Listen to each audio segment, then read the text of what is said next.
গত 15 বছর এই সরকার, হাসিনা সরকার, তার সাথেই দেশের কোনো মানুষ নাই। একবার করছে ভোটবিহীন, আরেকবার করছে রাতের অন্ধকারে নির্বাচন, আরেকবার করছে দামি নামে নির্বাচন। আপনারা দেখছেন না দামি নির্বাচন?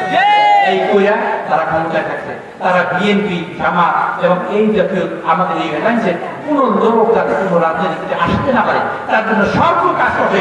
সর্বশেষ জামাতকে নিষিদ্ধ ঘোষণা করেছে, সর্বশেষ এই কাজটা করেছে। কাজে তারা চাইছে বাংলাদেশে লুটপাট করে। বাংলাদেশ হলো তাদের একটা নিজস্ব জমি, কাটবে, বের কাটবে, খাল কাটবে, ব্যাস করে তাই করবে এবং তাই করেছে। আপনারা আইন করেছে কি? আইন করেছে আপনি 5 কোটি টাকা যদি ব্যাংকে রাখেন, আইন এটা বাংলাদেশে হাসিনা করে গেছে।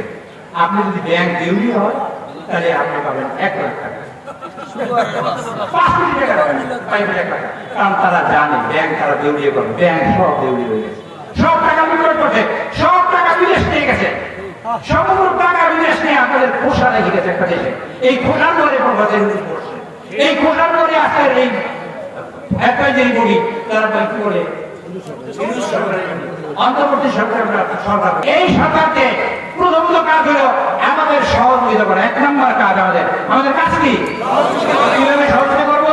হিন্দুদের সম্পত্তি লুট করে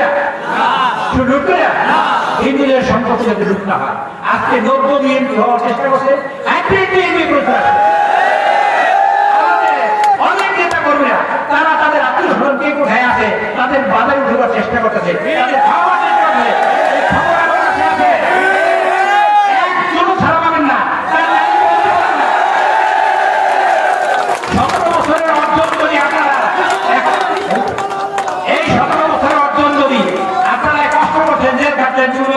শিকার হয়েছে 17 বছর অর্জন যদি আপনারা নষ্ট করতে চান তাহলে তাদের সাহায্য করুন। আপনাদের এই বিষয়ে দৃষ্টি রাখতে হবে। সংখ্যালঘু বাহিনী যারা আছে তাদের কোনো ভয় নেই, তারা আমাদের আত্মীয় স্বজন, আমাদের আপনজন। বাংলাদেশের সংখ্যালঘু বলতে কিছু নাই, তারেক রহমান আমার নেতা বলেছেন। বাংলাদেশে কোনো সংখ্যালঘু নাই, এটা বাংলাদেশের নাগরিক। বিজেপি বলে মুসলমানরা ভারতের 2 নম্বর নাগরিক, 1 নম্বর না, কিন্তু আমরা বলি বাংলাদেশে 1 নম্বর নাগরিক। হিন্দুদের সম্পদ মন্দির এই ভাঙ্গার প্রোগ্রাম আরো এই রাতে আসতেছে। আমরা এই প্রোগ্রাম করছি হাসিনা। আল্লাহ তুমি দেখে সহ্য করো নাই, আল্লাহ তোমার সেই আজাদ মজু এই শৈল সরকারের নামি হয়েছে, সেই কারণে শৈল সরকার পতন হয়েছে। আল্লাহ তুই যে বর্ষণ সাইদি কান্না তুমি শুনেছ, আল্লাহ এই মুরব্বীদের কান্না তুমি শুনেছ, এই মুরব্বীদের মোনাজাত তুমি শুনেছ, আল্লাহ আল্লাহ জুলুমের ফরিয়াদ তুমি শুনেছ।